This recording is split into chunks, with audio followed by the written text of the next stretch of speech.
السلام عليكم ورحمة الله. أنا آسف ما فيني حط عيني بعينكم، صراحة أنا أخطأت، ولكن عمر بن الخطاب رضي الله عنه قال: ارفع رأسك أنت مسلم. أنا من خلال هذا الفيديو بطلب السماح من رب العالمين، وأنا تائب، والتائب من الذنب كمن لا ذنب له، ومن ثم بطلب السماح منك أنت، أي نعم أنت يلي عم تشاهدني، لأني خذلتك يوم من الأيام ولبست توب مو توبي، وحطيتك بمطرح لا بليق فيك ولا بليق فيني أنا كسامر وحود ابن سوريا. عن شو عم تحكي وشو هو الشي اللي عم تقصده؟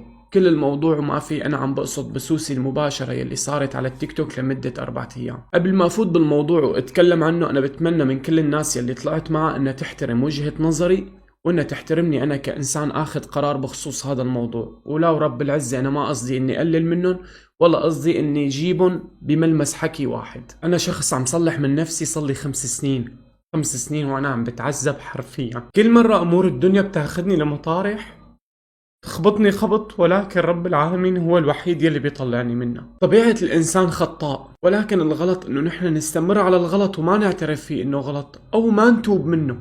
فالله يبعدنا عن الحرام، وأسأل رب العالمين إنه يصلحني ويصلحكم يا رب. خلال بس 4 أيام فقط على التيك توك طلعت 10,000 دولار حرفيا، ولكن أنا شخص مالي مرتاح ابدا ابدا، لانه كنت عم سوي شيء غلط. انت بتعرف شو يعني انسان يطلع 10,000 دولار ب4 ايام؟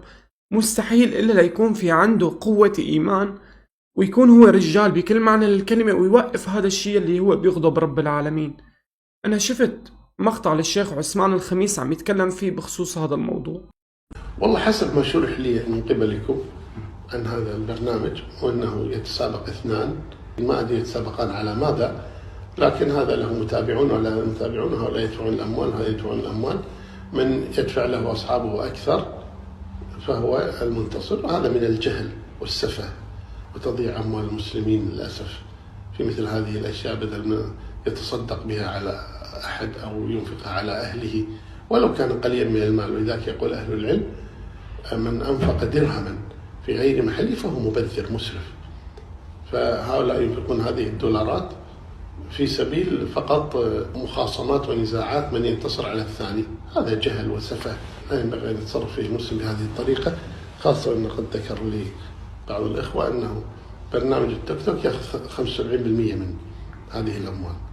هذا من باب يضحك عليهم ويأخذ أموالهم، الله المستعان. وبنفس الوقت لما شفت هذا الفيديو أنا كنت شخص مالي مرتاح نفسيا، وأنا تعبان لأني رحت لمكان شدتني أمور الدنيا لإله. مو فقط هو الهدف من الحياة إنه نحن نجمع مصاري، الهدف من هاي الحياة إنه نصنع فيها وبالآخر نلقى رب العالمين. فلازم يكون في عندك ميزان مليان حسنات ومليان شيء أنت مقدمه بحياتك لحتى تواجه رب العالمين فيه. أكثر جملة بتخطر ببالي: أين عبادي الذين أطاعوني بالغيب ولم يروني؟ ما لقيت قدامي خيار أبدا غير أني سوي هذا الفيديو وأثبته علي أنا كشخص لحتى ما أرجع لنفس الموضوع.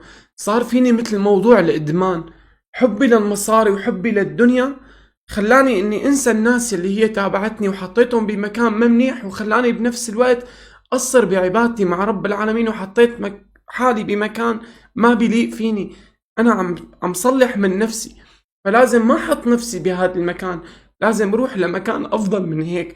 أنا من خلال البسوس اللي عم سويها ولعب الجيمنج اللي عم سويه ضميري عم يعذبني، فما ببالك أني روح لمكان أصلا ما له ضابط، وبنوب ما هو شيء بليق فينا نحن كمسلمين. ومن ترك شيئا لله عوضه بأفضل منه. فأسأل رب العالمين إنه يعوضني بالرزق الحلال، ويعوضني بالقرش يلي هو بطعميه لأهلي وما بيكون فيه حرمانية يا رب. فأنا بعتذر من الله عز وجل من خلال هذا الفيديو، وبعتذر منك أنت، إيه نعم أنت، لأنه أنت عندي أغلى من المال وأغلى من أي شيء تاني. كل الأمور يلي كانت تصير معي والأخطاء يلي كانت تصير معي، أنت الشخص يلي كنت توقف جنبي فيها، وأنت الشخص يلي كنت بكل مصايبني تبعت لي رسائل وتطمن علي. أنتوا المتابعين ما بتعرفوا قديش لكم جزء كبير بحياتي. أنا آسف أني حطيتكم بهذا المكان، وأسأل الله عز وجل أنه يغفر لي عنه، وحقكم على راسي. وأنا بعتذر من أمكم وأبوكم لكل إنسان عم يتابعني أني أنا رحت لهذا المكان وسويت هذا الشيء اللي لازم سويه. حقكم على راسي وأنا بعتذر منكم، وأسأل رب العالمين نهاية هذا الفيديو أنه يبعدنا عن الحرام ويرزقنا القرش الحلال يا رب. أنا آسف.